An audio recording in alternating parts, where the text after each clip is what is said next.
Cambie su pensamiento y cambiará su vida. Ahora, en el transcurso de los años, ha acumulado y reunido una gran cantidad de información, ha acumulado y reunido una enorme cantidad de experiencias, algunas positivas, otras negativas.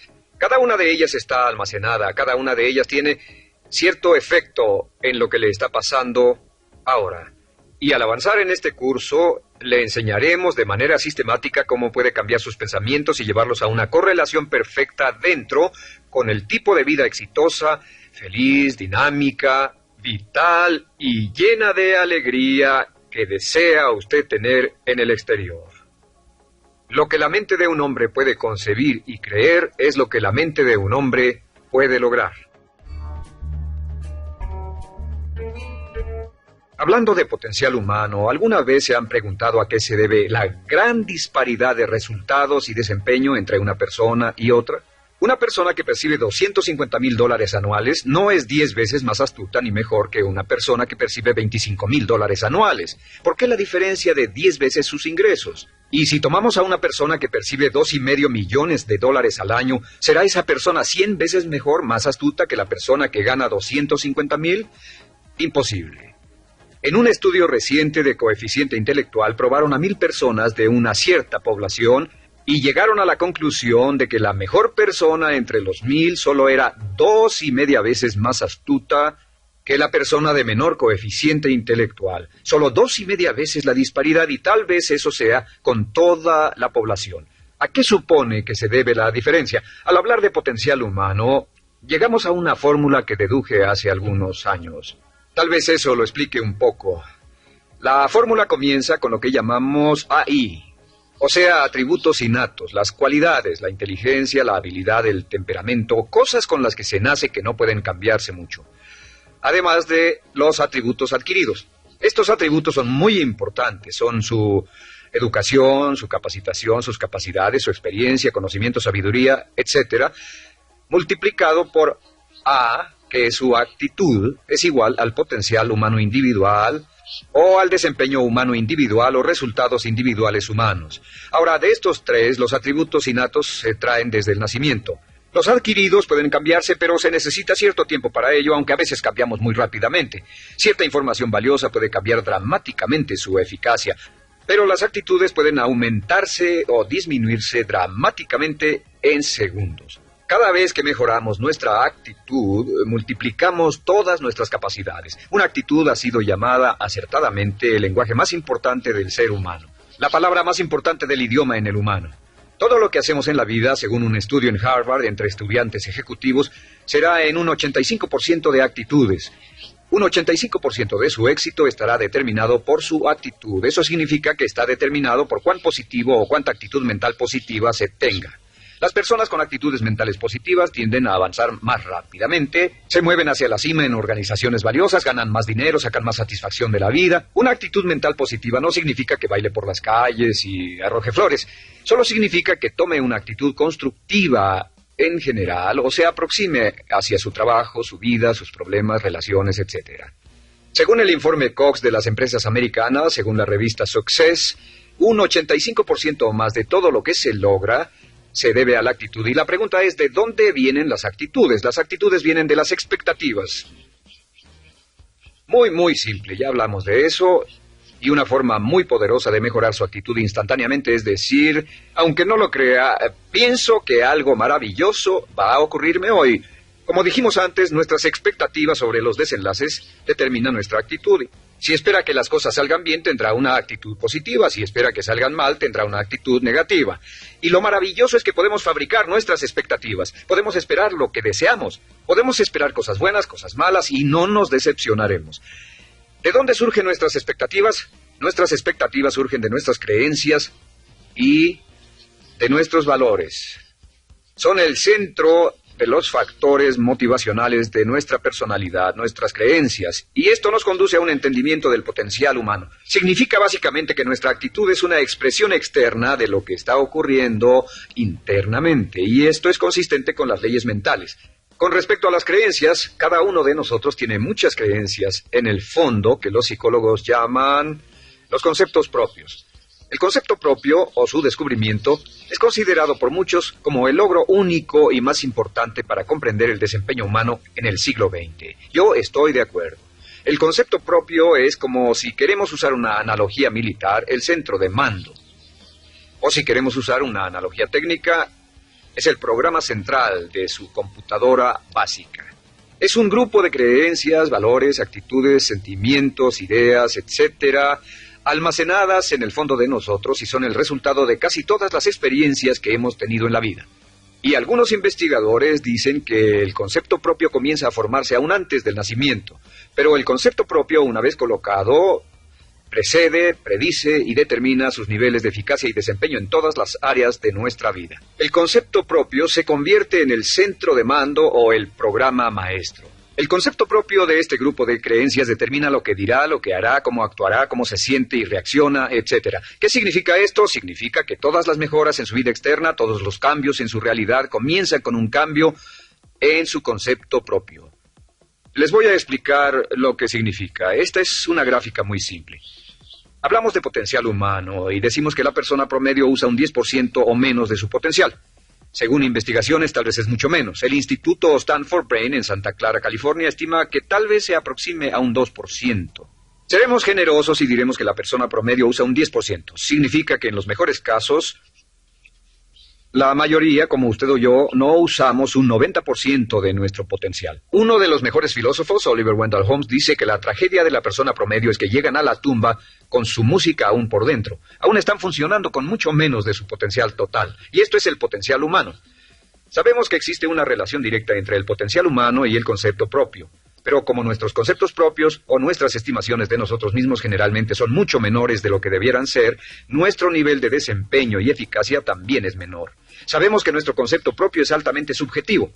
¿Qué significa esto? Significa que el concepto propio, lo que pensamos que es cierto sobre nosotros mismos, no está basado en la realidad, está basado en información que hemos tomado y aceptado como cierto, hasta el grado en que creemos lo que sea de nosotros mismos y se vuelve cierto para nosotros porque actuamos de una forma consistente con ello. Algunas personas que leen sus horóscopos y creen en horóscopos predicen su futuro. Hay algunas personas que toman la crítica y las opiniones de otros a quienes ni siquiera respetan y hacen suyas esas ideas, dando un resultado muy negativo. Lo que piense, lo que acepte como cierto, se vuelve cierto para usted. También sabemos que como adultos tenemos una variedad de conceptos propios. Tenemos un concepto propio de cómo vestirnos, cuánto pesamos, lo que comemos, lo bien que podemos hablar en público, qué tipo de padres somos, qué tipo de hijos somos con nuestros padres, qué tipo de esposo o esposa somos, qué tipo de amante, de conductor.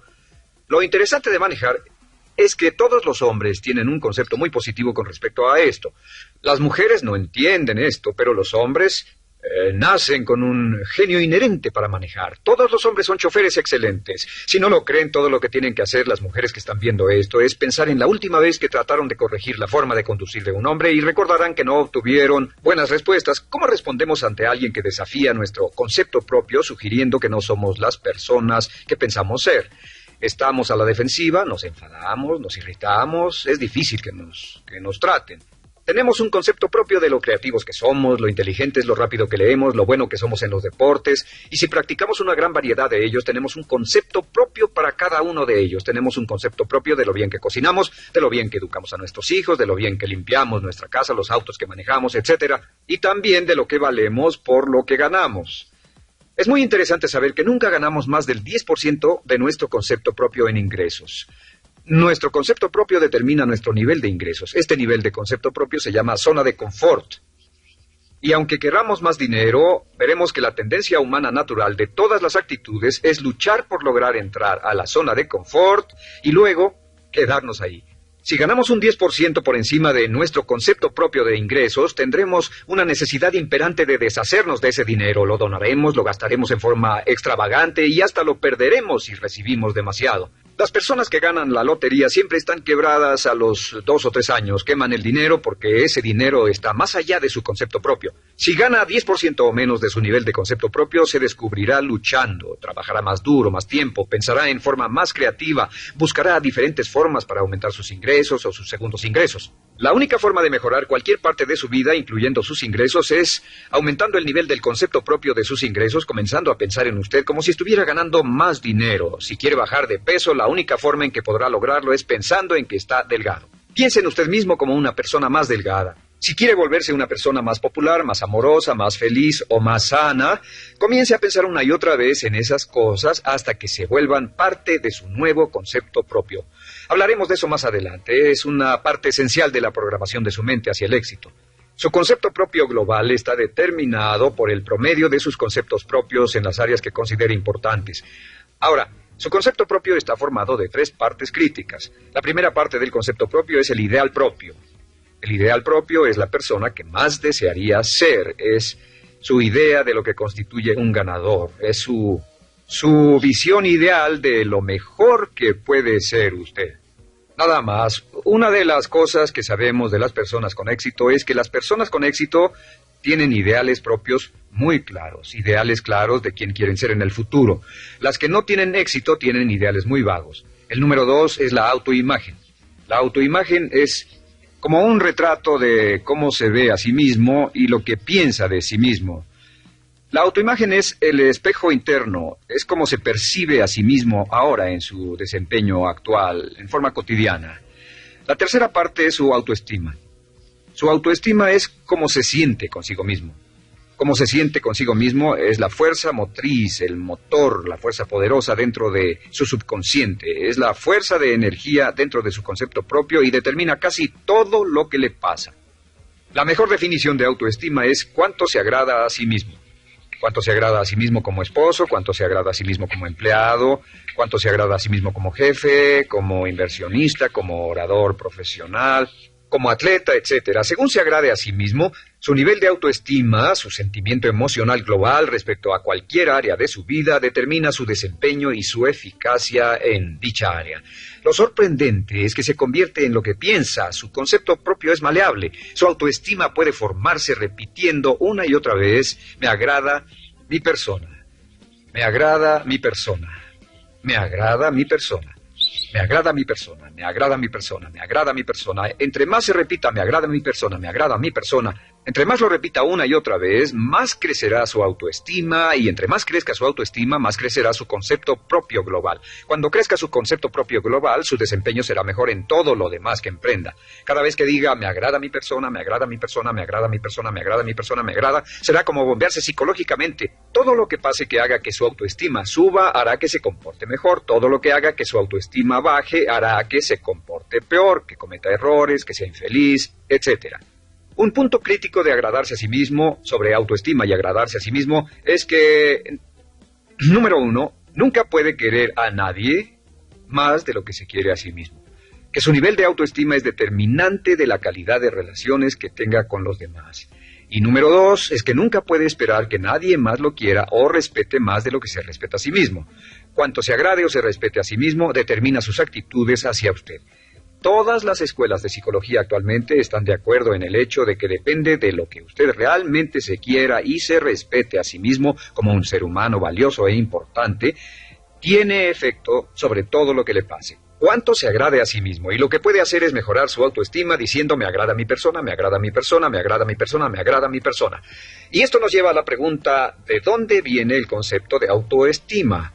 Y descubrimos que el concepto propio es maleable, puesto que no nace con este concepto propio, no nace con ninguna idea sobre sí mismo, no nace con autoimagen ni autoestima, nace en cierto modo como potencial propio.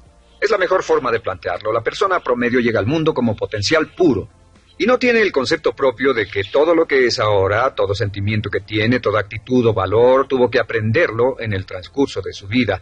También sabemos que el niño llega al mundo con una necesidad imperante de amor y contacto. Y como una gran cantidad de investigaciones lo indican, necesitamos mucho amor y contacto durante toda nuestra vida, pero en especial durante nuestros años de formación, porque de niños aprendemos quiénes somos, cuánto valemos, si somos importantes, inteligentes, amorosos, chistosos. Todo esto lo aprendemos por la forma en que nuestros padres nos tratan. Si nuestros padres, nuestros parientes, tíos o tías, en especial nuestros padres, nos tratan como si fuéramos realmente importantes, crecemos pensando que somos realmente importantes, pero si nuestros padres no lo hacen, pasa algo más. Sabemos que los primeros años de vida son los más importantes para el desarrollo del concepto propio, que un niño comienza a partir de cero. El niño nace sin saber quién es él o ella. Son sumamente valiosos el primero, segundo, tercero, cuarto y quinto años de vida. Algunos psicólogos pensaban que eran los 5 primeros años, pero ahora dicen que son los 3 primeros años. En sus 3 primeros años de vida el niño aprende quién es y dicen que si se les da suficiente cantidad y buena calidad de amor en los 3 a 5 primeros años, los prepara usted de por vida. Los coloca en una base sólida de autoestima y confianza en sí mismos, valor e importancia realmente. Existe una relación directa entre la calidad y la cantidad de amor y el desarrollo de una personalidad sana. Entre más amor, amor incondicional, reciba un niño en sus años formativos, más fuerte será la base de su personalidad. El reverso de la educación es que casi todos los problemas de psicosis, neurosis, perturbaciones de la personalidad y problemas de comportamiento surgen de los problemas que se tengan con el concepto propio. Ahora observemos a los adultos. Aquí está nuestra personalidad adulta. Si nos observamos, podemos llegar a reparar nuestras bases, por así decirlo, repitiéndonos una y otra vez: me agrada mi persona, me agrada mi persona, me agrada mi persona, y llevamos ese concreto reparador hacia la base de nuestra personalidad. Los niños necesitan el amor como las rosas necesitan la lluvia. Los niños que carecen de amor a menudo mueren por escasez de amor. Es una enfermedad llamada marisma. Ahora, ¿qué más sabemos sobre los niños? Sabemos que los niños llegan al mundo con 2 atributos notables. El primero es que no sienten temor. Los niños nacen sin temores. No temen a nada excepto a caerse y a los ruidos fuertes. Y esto se expresa en sus actitudes: yo puedo.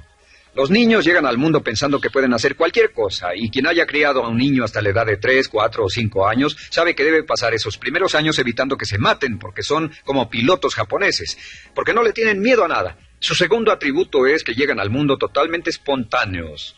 Dicen lo que quieren, hacen lo que quieren, son totalmente desinhibidos. Totalmente. Ellos no temen hacer nada de lo que desean, y esto se expresa en su actitud: no quiero. No tengo que hacerlo. Si ha tratado de controlar a un niño, lo habrá visto. Lo primero que dicen cuando comienza a darle órdenes, lo primero que aprenden es: no tengo que hacerlo. Claro, a veces cambiamos sus mentes de una u otra forma, pero estos son los 2 atributos con los que los niños llegan al mundo. Llegan al mundo sin temores y desinhibidos. ¿Qué significa esto? Significa que nuestro derecho innato natural es no ser temerosos y ser desinhibidos. Y solo cuando podemos crear la misma situación en nuestra vida adulta, cuando no tememos y somos desinhibidos, nos sentimos a gusto con nosotros mismos. Las mejores organizaciones, las mejores compañías son las que crean un ambiente donde nos sentimos sin temores y sin reservas para ser nosotros mismos y para hacer lo mejor de nosotros. Al crecer descubrimos que los niños aprenden de 2 maneras. La primera es por imitación. Imitan a uno o a ambos padres, en especial al padre dominante. Algunas veces el padre dominante cambiará cuando crezca el niño, y a veces los niños imitan al padre, a veces a la madre, pero aprenden por imitación. Muchas características y hábitos que tenemos como adultos los aprendimos de nuestros padres. ¿Alguna vez ha tenido la ocasión de gritarle o reñirle a uno de sus hijos? Verá que le dice las mismas cosas que le dijo su padre a usted cuando era niño. Así que imitamos. A veces imitamos su caminar, a veces su forma de hablar, a veces imitamos sus valores, sus creencias, etcétera, aunque esos valores y esas creencias no tengan ningún valor. ¿Por qué? Porque nuestros padres eran así cuando nosotros éramos niños. La segunda forma en que aprendemos es pasando de la incomodidad, lo que no se siente bien, hacia la comodidad. Freud llamó a esto el principio del placer. O sea que nos movemos hacia aquello que nos hace sentir cómodos, lo que nos da placer, lo que nos hace sentir bien con nosotros. Nos movemos de la incomodidad hacia la comodidad. Así es como aprendemos a no mojar el pañal, por ejemplo. Sabemos que no es agradable caminar con popó o pipí en nuestros pañales. Vemos lo que hacen nuestros padres, vemos lo que nuestros parientes hacen y decimos: estas personas no hacen lo que yo. Así aprendemos a caminar y lo demás. Así que de la incomodidad hacia la comodidad. Durante toda nuestra vida, por cierto, así es como aprendemos. Imitamos leyendo lo que otras personas hacen, estudiando libros y en el trabajo, imitamos cuando vamos a la escuela y hacemos lo que nos da resultados positivos, lo que nos da refuerzos positivos y hacemos cada vez menos las cosas que nos causan incomodidad o dolor. Ahora, muy temprano en la vida, como equivocación o como resultado de una equivocación que los padres cometen en la crianza, los niños comienzan a aprender hábitos y patrones negativos. Los patrones y hábitos negativos tienen sus raíces principalmente en la crítica destructiva. La crítica destructiva comienza muy temprano en la vida, a veces en los primeros meses. Y la crítica destructiva la usan los padres para dirigir y controlar a sus hijos. Desafortunadamente, tiene un efecto muy peligroso y dañino sobre nosotros, ya que la crítica destructiva tiende a minar la integridad de la personalidad del niño. Muchos de nosotros, incluyéndome a mí y a muchos de ustedes, nos hemos visto minados y heridos por la crítica destructiva más que todas las guerras en la historia. Ahora, como resultado de la crítica destructiva, comenzamos a desarrollar hábitos y patrones negativos. Los patrones de hábitos negativos son respuestas condicionadas hacia los estímulos. Los patrones de hábitos negativos se desarrollan en los inicios de la vida. Se desarrollan como resultado de una repetición del temor y el dolor una y otra vez. Se desarrollan como resultado de la crítica destructiva, el castigo físico, etc. En los inicios de la vida comenzamos a desarrollar dos manifestaciones que nos persiguen durante toda nuestra vida y más que ninguna otra cosa inhiben nuestro potencial. La primera es la llamada patrón de hábito negativo inhibido. El patrón de hábito negativo inhibido se aprende cuando al niño le dicen una y otra vez no. Aléjate de ahí, no toques eso, y se le castiga. Cuando el niño intenta algo nuevo, o se involucra con algo, o huele algo, o derrama algo, o rompe algo accidentalmente, el padre estalla y se enfada mucho. Como ven, el niño está impulsado por la curiosidad insaciable de explorar su mundo. Y lo que pasa es que cuando lo explora o se interesa y echa a perder algo, si el padre reacciona golpeando al niño, el niño comienza a pensar cada vez que intento algo nuevo, cada vez que intento algo diferente, cada vez que voy más allá de mis límites, cada vez que me salgo de mi zona de comodidad, cada vez que no juego sanamente, me golpean, me castigan, me lastiman, me envían a mi alcoba y me siento mal. Y muy pronto el niño desarrolla el sentimiento de no puedo, no puedo. No puedo. Cada vez que trato algo diferente, me castigan. No puedo, no puedo, no puedo. Es como la respuesta de Pavlov. Pavlov sonaba la campana y le daba de comer a un perro, y el perro salivaba, y Pavlov alimentaba al perro. Mientras sonaba la campana, el perro salivaba y siguió haciendo eso, y después Pavlov solo sonaba la campana y el perro salivaba. Lo que pasa en la vida adulta es que esto crea lo que llamamos temor al fracaso. El temor al fracaso es una respuesta condicionada a un proceso de crítica destructiva que ocurre en los primeros 5 o 6 años de la vida. El temor al fracaso automáticamente nos activa, nos sentimos ansiosos, tensos, intranquilos, sentimos presiones y estrés en nuestro plexo solar, sentimos ganas de retirarnos del evento y el temor al fracaso es la razón principal por los fracasos en la vida adulta. Es la razón principal por la que evitamos cumplir plenamente nuestro potencial. De hecho, todos los patrones de hábitos negativos se experimentan en el cuerpo físico. Puedes saber cuál es un patrón de hábito negativo porque se siente en el cuerpo físico, precisamente. El patrón de hábito negativo inhibido, el temor al fracaso, el no puedo, ocurre primero que todo en el plexo solar. ¿Ha tenido la ocasión donde debe hablar frente a un grupo, debe ir a una revisión de su desempeño, o debe hacer una llamada determinante? Primero su plexo solar se aprieta. Si el temor continúa, su respiración se acelera. Su corazón comienza a latir apresuradamente, su frecuencia respiratoria aumenta y le duele la cabeza como migraña en la parte frontal, su garganta se le cierra y no puede hablar y se le seca la boca por completo. Y como se pone tan tenso y asustado, va corriendo al baño. Estas son todas las manifestaciones. No hay peligro físico, pero sí peligro psicológico, una respuesta condicionada. Cuando sentimos estas cosas, la tendencia es retirarse de la situación que las ocasiona y es la razón por la que no logramos mucho si retrocedemos. Es muy importante. El segundo patrón de hábitos negativos es el compulsivo. El patrón de hábito negativo compulsivo se aprende cuando a los niños se les dice una y otra vez, más vale que lo hagas. Si no lo haces, tendrás problemas o me las pagarás. A los niños se les convierte en recipientes del amor condicionado. Los padres no intentan hacer esto, pero lo que hacen es sugerirle al niño, no te amo, por lo tanto no estás a salvo, a menos y hasta que hagas lo que yo quiero. El niño crece sintiendo tengo que hacer lo que quiera mi mamá. Debo complacerla, debo complacer a papá, debo complacer a los demás, debo complacer a mis parientes y a veces debo complacer a mis semejantes, debo complacer a mis maestros, debo complacer a todo el mundo y crecen con esto, debo. No puedo hacer lo que quiero hacer, debo hacer lo que complace a las demás personas. Este patrón de hábito negativo muy temprano en la vida se traduce en el temor al rechazo. El temor al rechazo lo experimentan los hombres como adultos como un comportamiento tipo A. Hablaremos del comportamiento tipo A posteriormente. El comportamiento tipo A es una necesidad compulsiva o excesivamente compulsiva de complacer de algún modo a alguien sin normas de comportamiento, prácticamente sin pensarlo. El temor al rechazo nos impulsa, nos hace muy sensibles a las necesidades de los demás. Hacemos cosas que otras personas quieren, no hacemos lo que nosotros queremos. Siempre estamos tratando de complacer a los demás, tenemos preocupaciones o nos importan las opiniones, sentimientos y actitudes de otros hasta el punto donde ocultamos nuestras necesidades. El temor al rechazo se siente en la columna del cuerpo. Se divide el cuerpo a la mitad y se siente hacia abajo en la mitad posterior del cuerpo. El primer lugar donde comienza a sentirse el temor al rechazo es generalmente en los hombros y el cuello. Nos sentimos entumidos, duros, tensos. Cuando tenemos mucho que hacer sentiremos un estrés tremendo en la columna. Los músculos se estiran en la parte posterior. A veces se manifestará como flebitis y venas varicosas y a menudo nos darán dolores de cabeza en la parte posterior de esta porque las arterias carótidas que llevan la sangre hasta la cabeza, los músculos a su alrededor se contraen y la cantidad de sangre que fluye hacia la cabeza fluye más lentamente y se siente un terrible dolor de cabeza en la parte posterior. Estos dos temores, los patrones de hábitos negativos compulsivos, el compulsivo y el inhibitorio, son resultado de la crítica destructiva, el gran destructor de la personalidad que nos persigue durante toda la vida. Y lo maravilloso de todo esto es que como son patrones de hábitos aprendidos, podemos olvidarlos. Podemos acabar con el temor al fracaso que nos detiene. Podemos acabar con el temor al rechazo que hace que hagamos cosas que complacen a los demás en vez de complacernos a nosotros, trabajando con nuestra propia autoestima.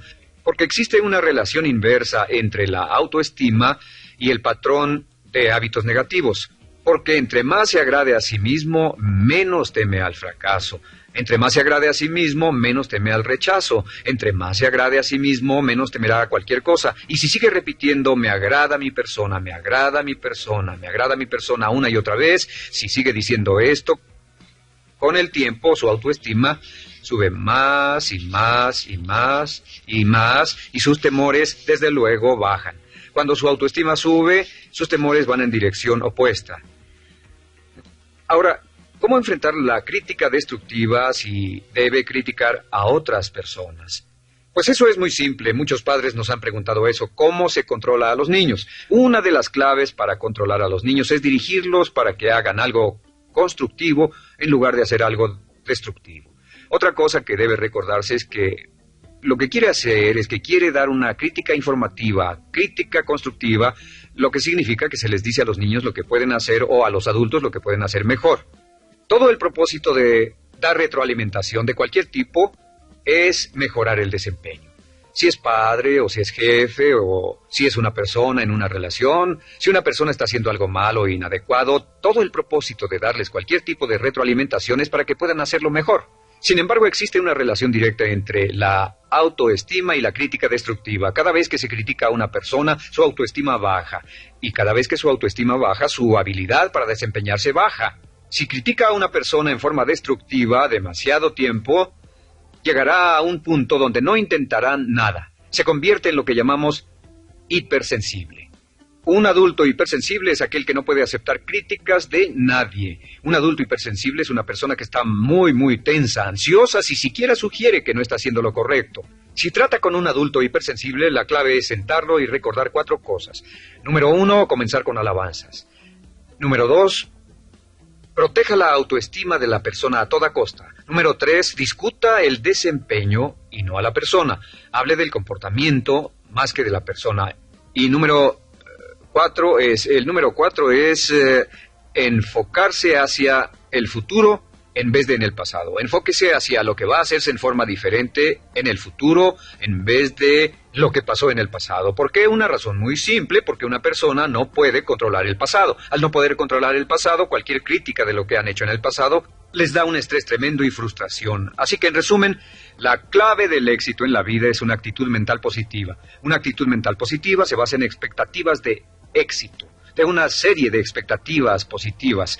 Esa serie de expectativas positivas se basa en sus creencias y en su concepto de sí mismo. El centro de su concepto propio que determina su eficacia en la vida es su autoestima, y su autoestima se mide por cuanto se valore a sí mismo. Las dos cosas que nos frenan más que nada son el temor al fracaso y el temor al rechazo.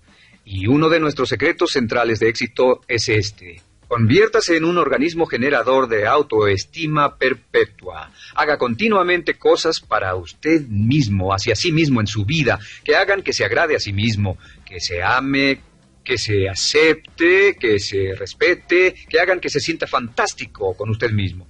Si es un jefe o un padre, no olvide que la clave para el máximo desempeño en su hogar y en su trabajo es hacer que las personas se sientan maravillosamente consigo mismas. Entre mejor se sienta consigo mismo y más se agrade, más probable será que logre que las personas a su alrededor lo quieran, lo acepten, lo respeten, se respeten.